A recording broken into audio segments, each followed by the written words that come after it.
वो महान परमेश्वर प्रभु यीशु मसीह यहाँ मौजूद है। That Almighty God, Jesus Christ, is present here. Amen. Amen. Hallelujah. Hallelujah. ये एक जीवित कलीसिया है This is a living church, और हम एक जीवित परमेश्वर की आराधना करते and हैं। we serve a living God.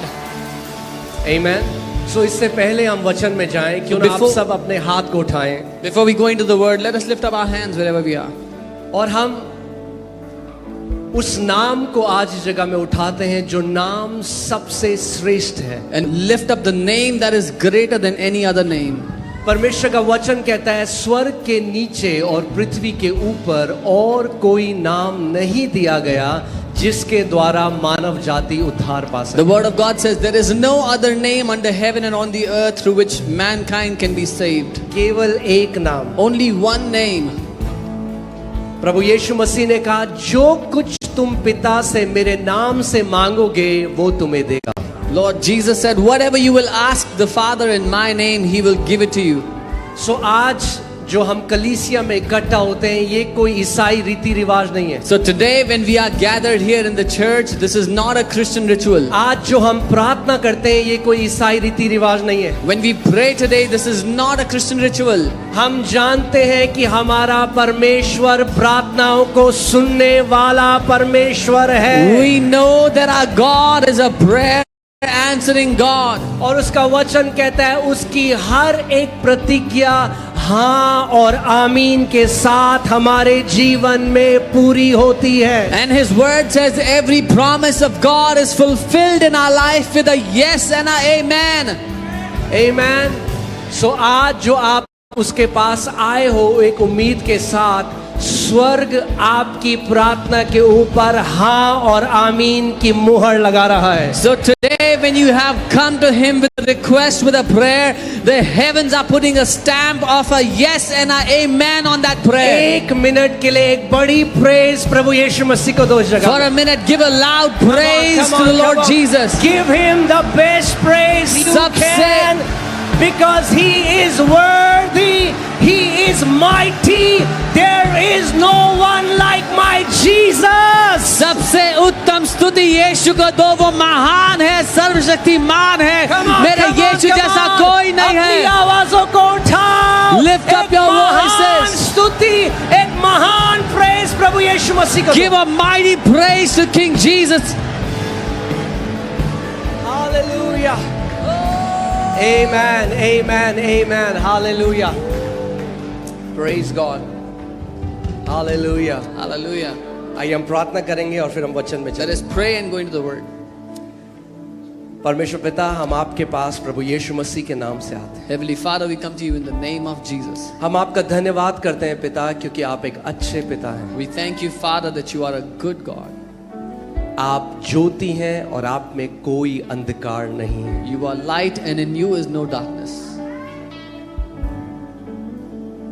पिता होने दे आज अपने वचन को आप अपने लोगों के ऊपर प्रकट करें। Father, may it be that you reveal your word to your children today. पवित्र आत्मा, Holy आप Spirit, हमारे शिक्षक हैं, आप हमारे सहायक हैं। you are our teacher, you are our helper. प्रभु आपके बिना हम वचन को नहीं समझ सकते। Lord, we cannot understand the word without you. अपने वचन के भेद को, अपने वचन के प्रकाशन को आज अपनी कलीसिया के ऊपर प्रकट कर प्रभु। Reveal the secret of your word, the revelation of your word over your church today.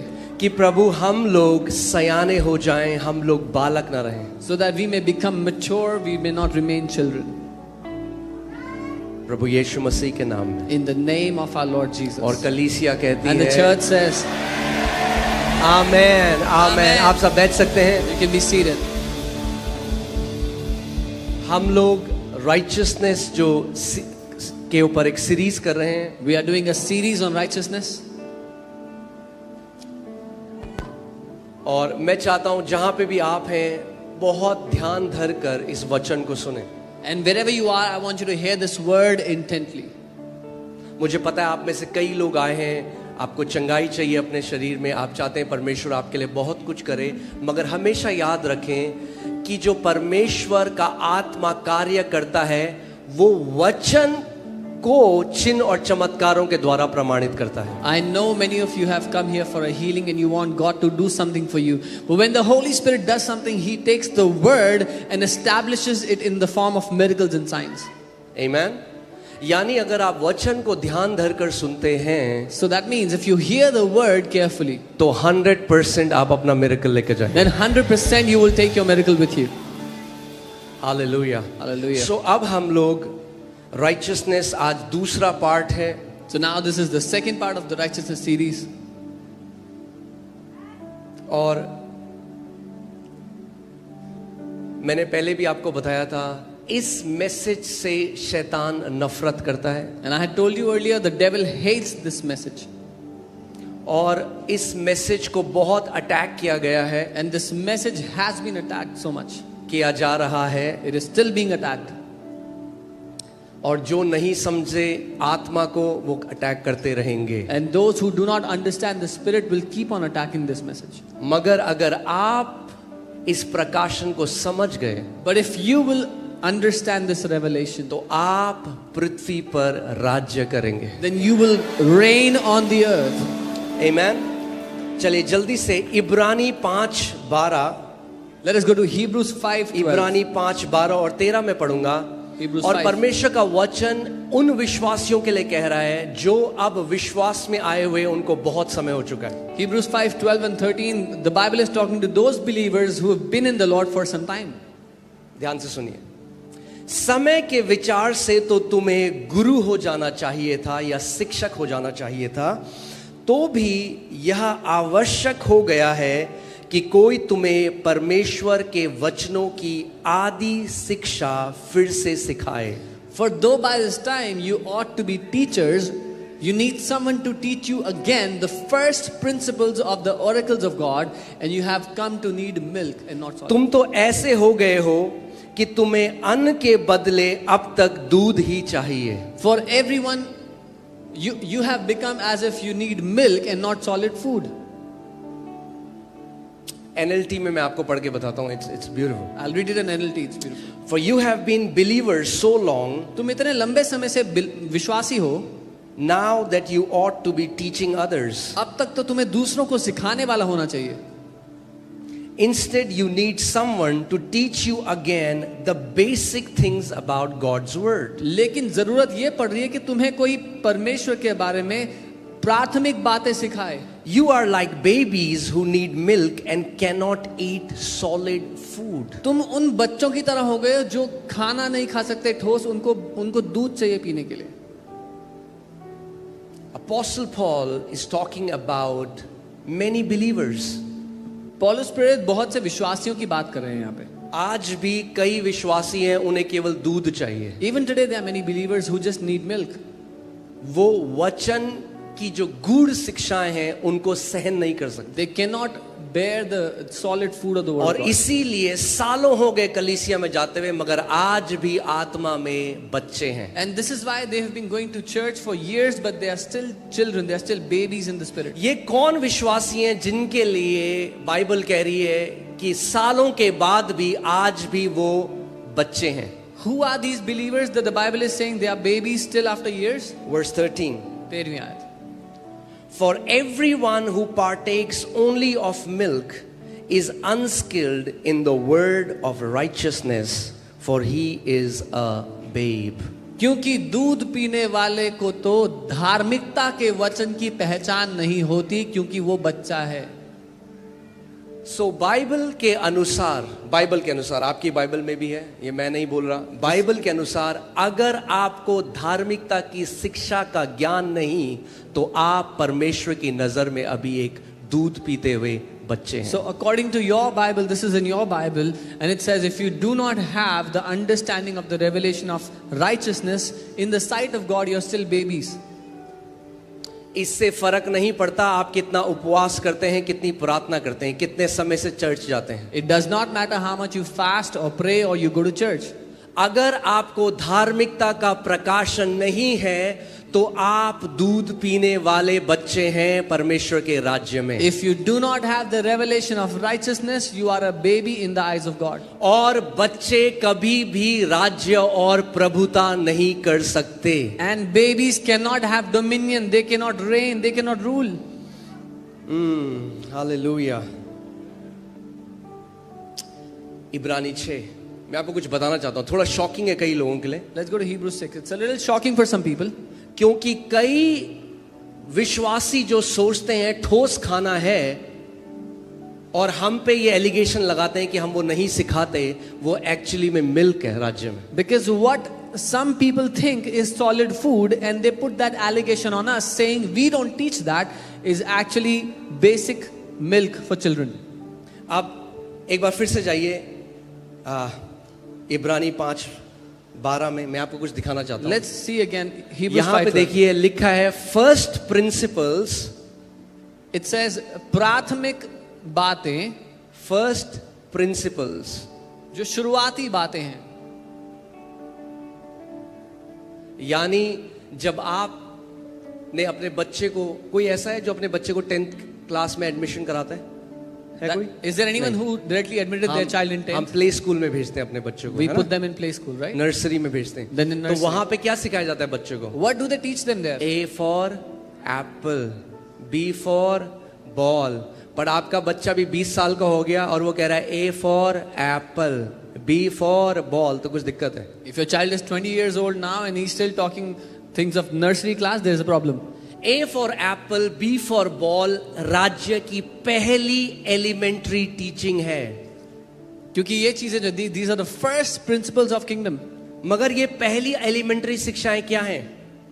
इब्रानी 6। What are these basic principles? What are these basic teachings? इसीलिए आओ मसीह की शिक्षा की आरंभ की बातों को छोड़कर, क्या कह रहा है वचन?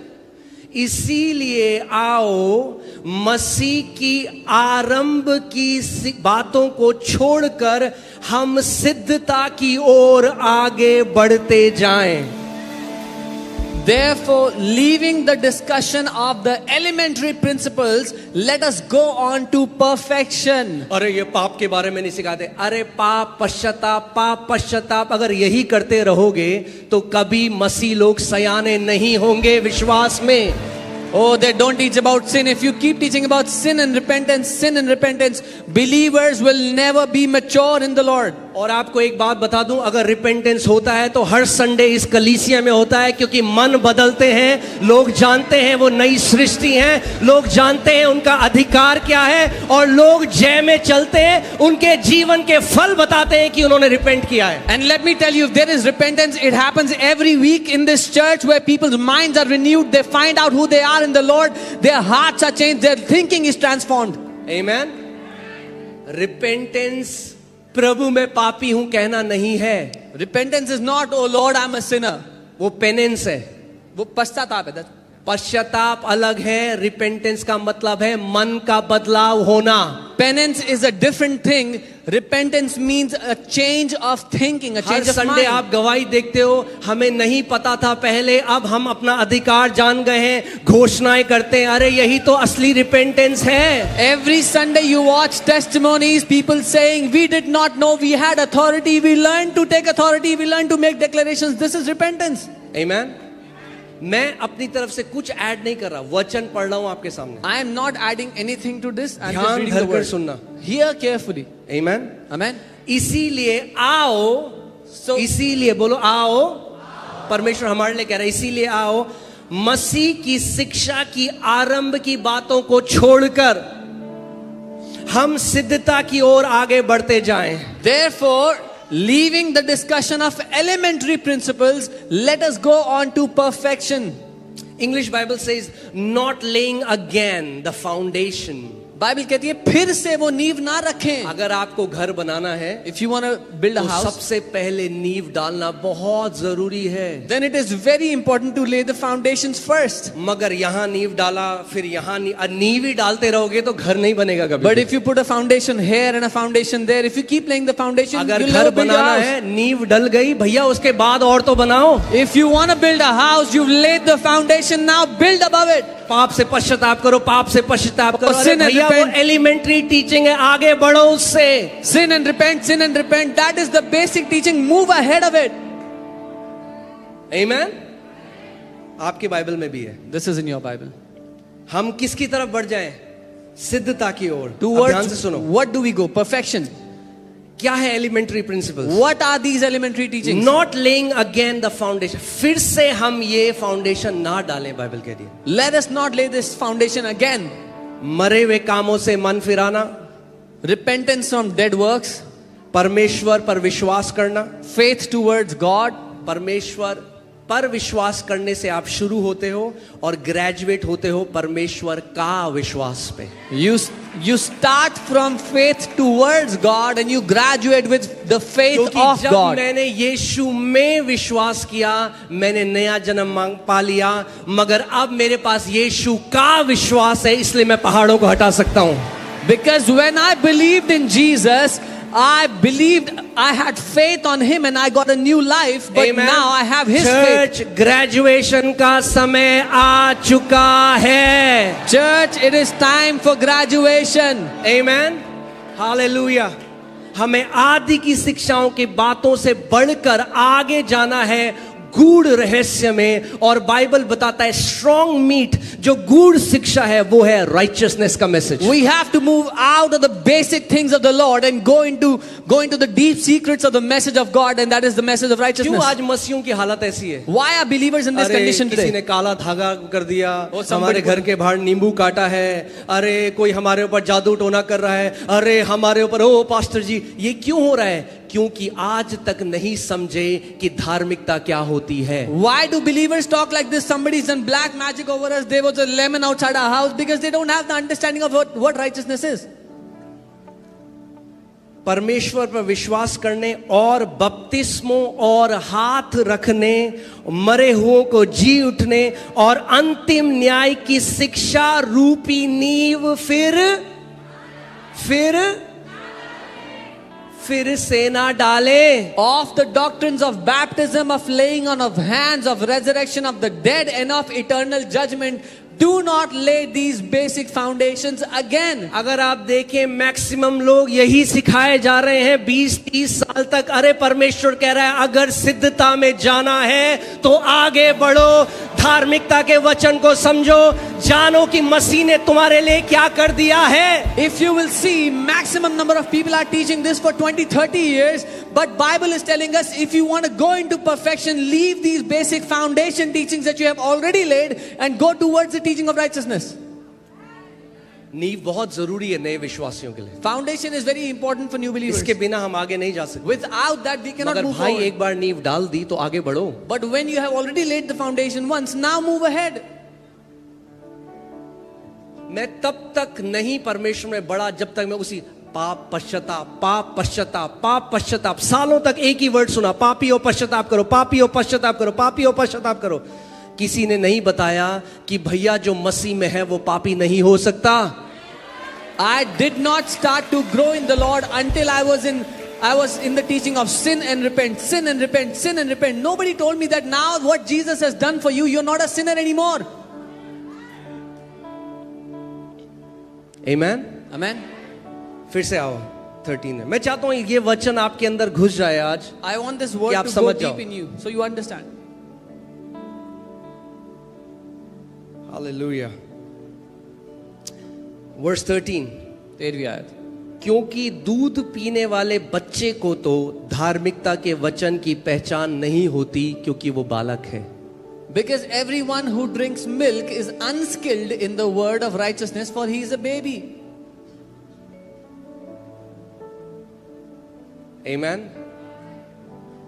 अब समय आ गया है ठोस खाना खाने का. It is time to eat solid food. अब समय आ गया है परमेश्वर के राज्य की गूढ़ बातों को जानने का। The time has come to know the deep things of the kingdom of God. Hallelujah, praise God. क्यों? मैंने क्या बताया आपको, ये नींव है।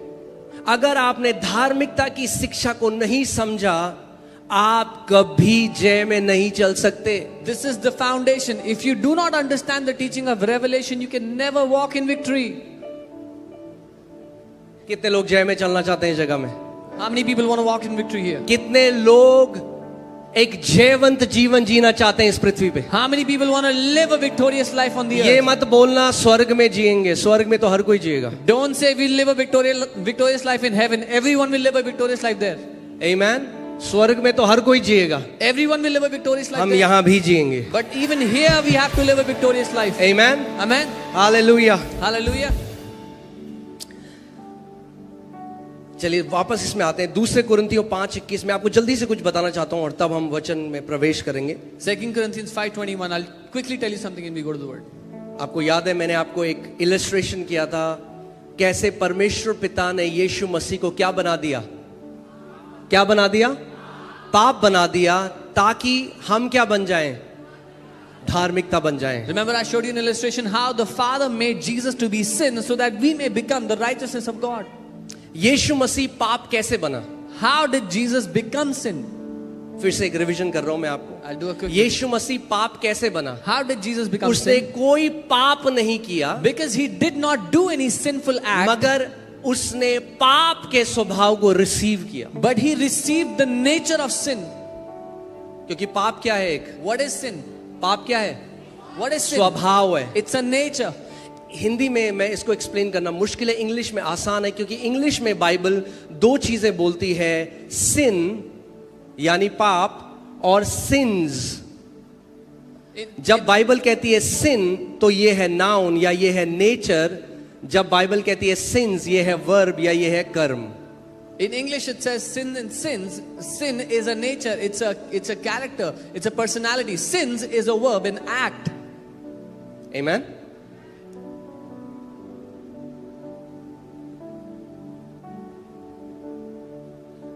So पिता ने क्या किया? How did Jesus became sin? He received our sin. What did the Father do? Jesus received our sin. उसने हमारा पाप ले लिया. How did we become righteous? हम धर्मी कैसे बन गए? We received righteousness. हमने धार्मिकता को ले लिया. We received righteousness. हमने धार्मिकता को ले लिया. आज भी कितने मसीह हैं जो ये सोचते हैं जितना ज्यादा धार्मिक काम मैं करूंगा उतना धर्मी मैं बन जाऊंगा। Even today many believers think as many righteous works I do, I will become more and more righteous. क्योंकि धार्मिकता के वचन से अनजान हैं, क्योंकि बच्चे हैं और दूध पी रहे हैं। Because they are unskilled in the word of righteousness and they are babies and they drink milk. Come on. Amen. मगर मैं ये विश्वास करता हूं But I believe यहां सयाने लोग हैं। that there are mature people here. Amen. अगर परमेश्वर आपको यहां लेकर आया है क्योंकि आपकी भूख है और बढ़ने की वचन में और जानने की, आगे जाने की। If the Lord has brought you here is because you are hungry to grow in the word, to go further, to go farther. Amen. Hallelujah. प्रकाशित वाक्य 5:10। Revelation. प्रकाशित वाक्य 5:10 और क्या कह रही है? यीशु मसीह ने क्या किया है? He What has has- made us kings and priests to our God. What has Jesus done? उसने हमें राजा और याजक बना दिया अपने परमेश्वर के लिए. क्यों बनाया हमें राजा और याजक? Why has he made us Is kings this and a priests? title? ये कोई ओहदा है? क्या ये धार्मिक टाइटल हमें दे दिया, अब हम राजा और याजक हैं? Is this a religious title now we are? नहीं, kings and बाइबल priests? क्या कह रही है? क्योंकि अब परमेश्वर ने हमें राजा और याजक बना दिया है, हम क्या करेंगे? राज्य करेंगे। हाँ पास्टर, हमें पता है हम स्वर्ग में राज्य करेंगे। अरे बाइबल अच्छे से पढ़ो, क्या लिखा है? कहाँ राज्य करेंगे? कहाँ राज्य करेंगे? पृथ्वी पे राज्य करेंगे। So he has made us kings and priests. Yes, pastor, we know we will reign in heaven. No, read carefully. It says we will reign on the earth. कहाँ राज्य करेंगे? Where are we going to reign? हाँ, अगर आपको नहीं पता तो बता दूं, आप अभी पृथ्वी पे हो। If you don't know, let me inform you. You are on the कहाँ earth हो at आप this moment. बैठे? Where are you? पृथ्वी में बैठे On हो the तो earth. कहाँ राज्य करोगे? Where are you बोलो यहाँ supposed to राज्य reign? करूंगा। बोलो I will reign here.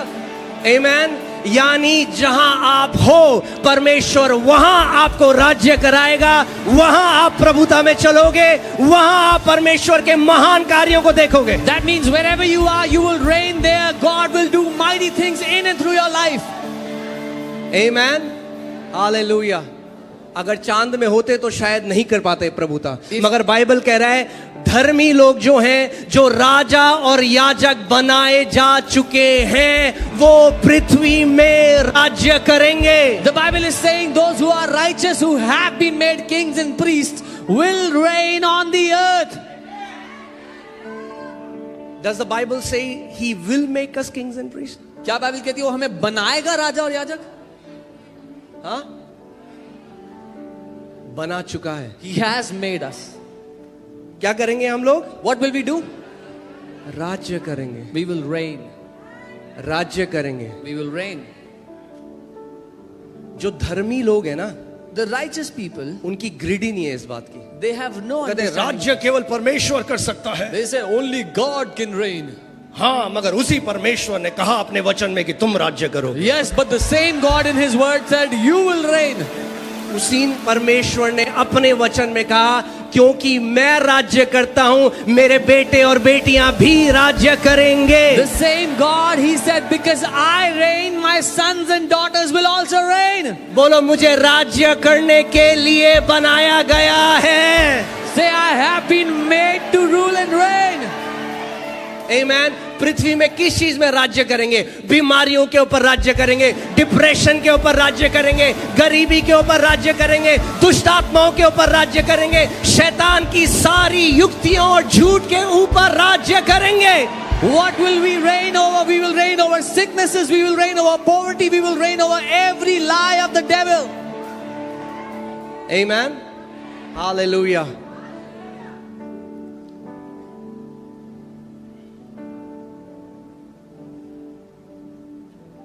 यही मैं चाहता हूं आप समझो। This is what I want you to understand. The gospel is not about what you do.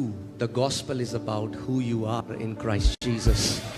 आप क्या करते हो इसके बारे में सुसमाचार नहीं है, आप कौन हो इसके बारे में है सुसमाचार। मैं फिर से बोलता हूं इसको, सुसमाचार इसके बारे में नहीं है कि आप क्या करते हो, सुसमाचार इसके बारे में है कि मसीह में आप कौन हो। The gospel is not about what you do, the gospel is about who you are in Christ. मैं एक हिरन को लूं, I take a deer, क्योंकि कई मसीह लोग सोचते हैं मसीह जीवन ऐसा है। because many people think that